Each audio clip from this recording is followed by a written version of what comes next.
Hey there foodies, welcome back to my channel. I hope you guys are having a really good day today. If not, then I guess you should just join me in the kitchen to cheer yourself up. So today we're going to be making some nice and delicious, rich and creamy Mexican flan. This is something that my husband really likes and I like to make it for him. So today let me show you how I make my version of Mexican flan. Alright, so to begin my flan, here I have a pan that I don't really care too much about because when you're making flan you need a caramel sauce and it can sometimes damage up your pans. So just to be on the safe side, I just use something that I don't really care too much about. It's non-stick. If you also have a non-stick pan, you can use that too. I'll just add 1 cup of white sugar here. And I have my heat a little above medium because you need to have a decent amount of heat here. I'll spread my sugar out in a nice even layer. And what you're doing here, you're allowing the heat to melt the sugar really slowly. So this is something that you really shouldn't step away from because it can burn at any time. And at the same time too, as long as you have this nice even layer here, just let it be. It'll start to melt and you'll see the little pieces of the caramel, or what will be created as caramel, peeking out ever so often. So I'll stand by this. This will probably take about maybe like 5 minutes to get to the point where you see the little bits of caramel peeking through.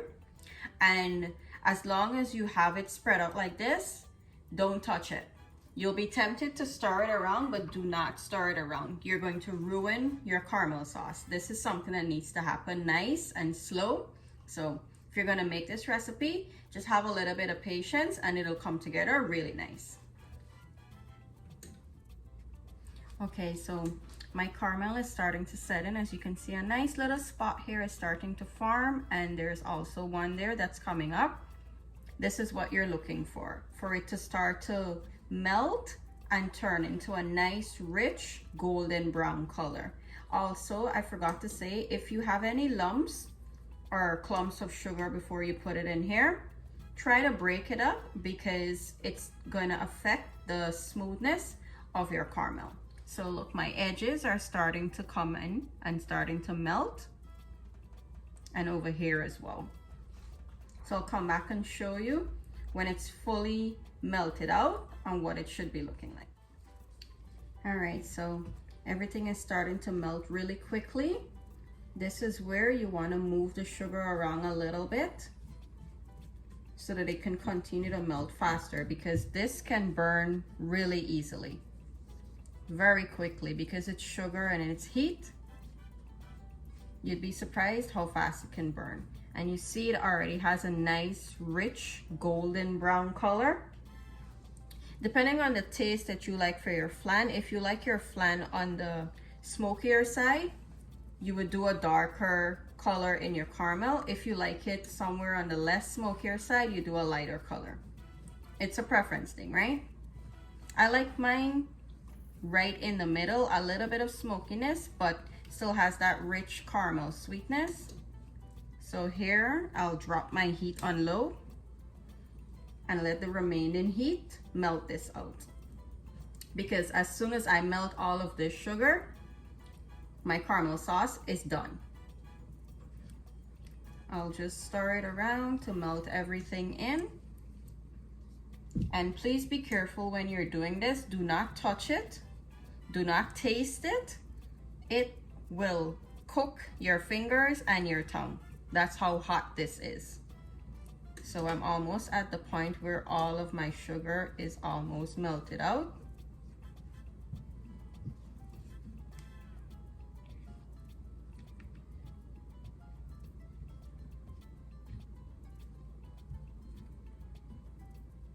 And there we have it.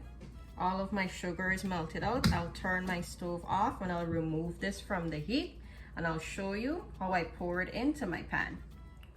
All right, so here I have my pan. I'll just swirl the caramel around one last time to get it off the bottom here because I don't want anything to stick. I'll pour it all inside here. And you need to act a little bit fast with this step because what happens, the sugar starts to harden. So I'll get all of my caramel sauce out of here. And when you're done doing this, just put your pan to soak with some water.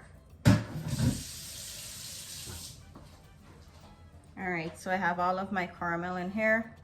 This will make this pan get hot. That's to show you how hot this caramel is. And what I'm doing, I'm just slowly swirling it around. I need to hold it with a towel because it's officially too hot for me to hold now. There you go. Okay, so my entire pan is covered at the bottom with the caramel. This is what you want. And I recommend using a non-stick pan for baking your flan because it'll make it very easy to release your flan. So I'll put this aside now and let me show you how I do my custard mixture for my flan. Okay, so for flan, it's a custard that needs to be as smooth as it can possibly be. And in order to achieve that smoothness, your blender is your best friend. So to my blender here, I will add 1 can of condensed milk. You can use any brand or type of your choice. To my condensed milk, here I have 1 can of evaporated milk. Again, you can use whatever brand or type that you like.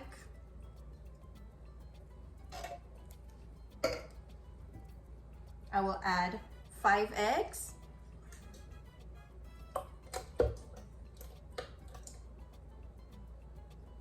2 cups of heavy whipping cream. This is what makes your flan rich and creamy. 2 tablespoons of vanilla extract. 1/4 teaspoon of cinnamon.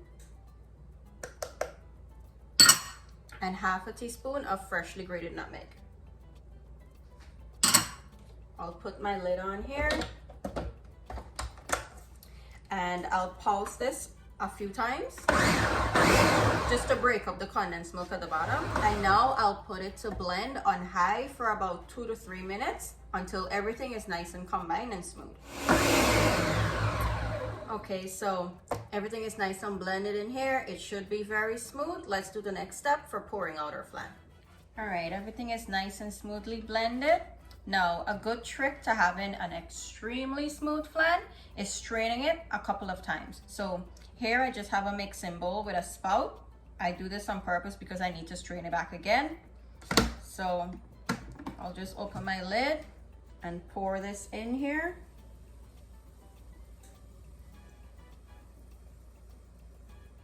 All right, see all of this in here? This is what creates lumps in your flan and it doesn't make it very smooth. I'll give this strainer a rinse so I can get rid of this, and then we'll strain it back one more time into the pan that we'll be baking our flan in. Here I have my pan with the caramel inside. This is what it's looking like. It's completely hard. Like, see, it does not come out. So that's expected. It's totally normal. Don't get alarmed. Now I have my clean strainer and my flan mixture. This is the satisfying part. When you pour this over hard melted sugar, it crackles. I don't know if it'll crackle this time, but you can listen and see if it happens.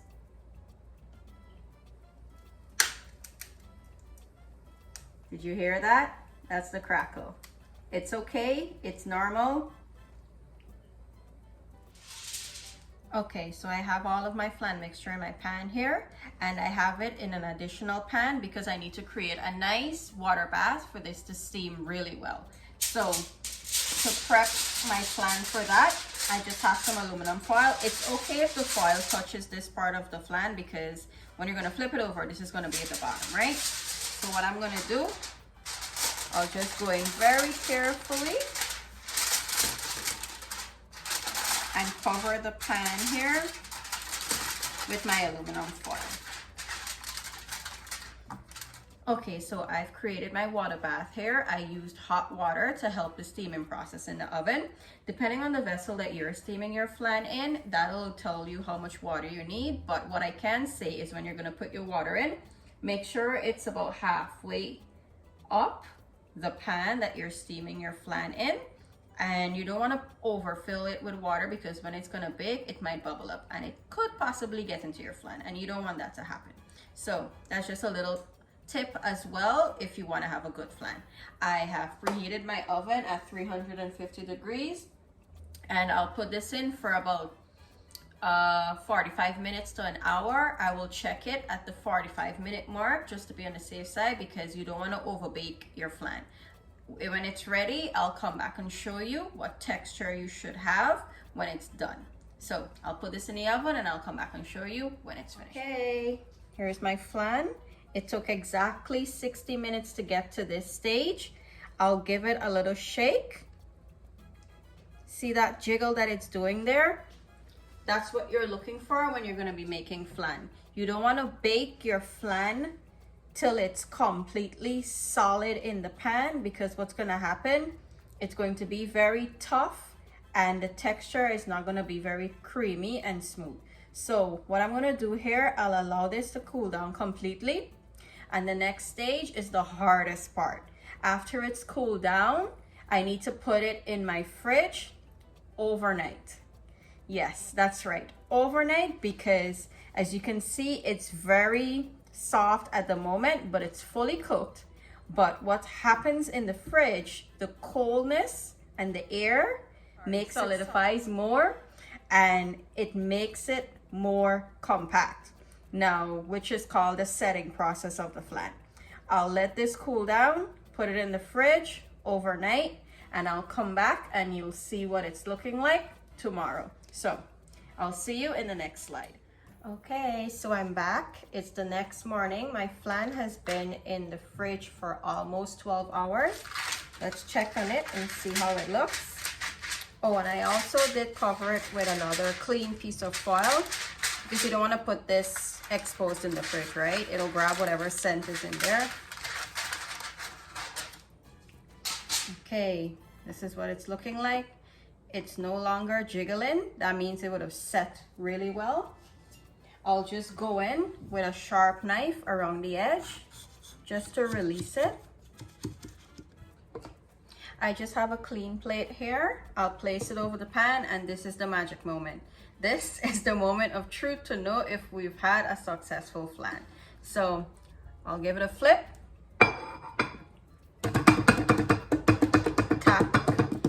Tap it around. Okay. Let's see the magic. Here you go.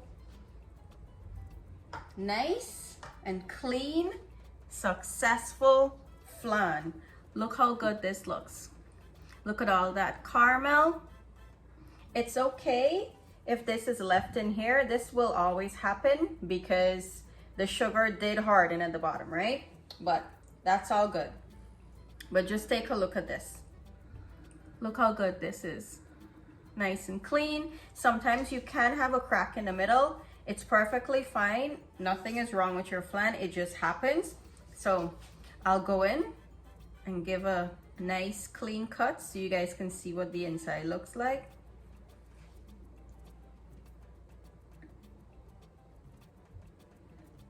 Okay, let's scoop this up very carefully because this is very soft.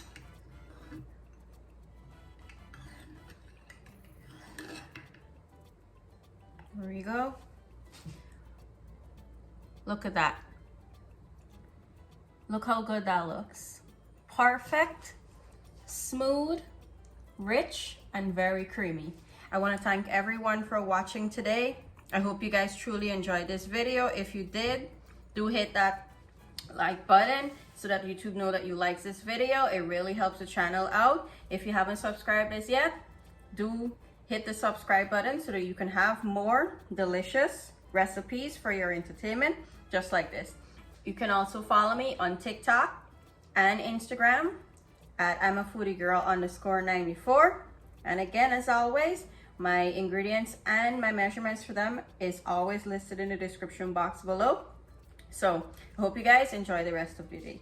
Thank you for watching. See you in the next one. Bye.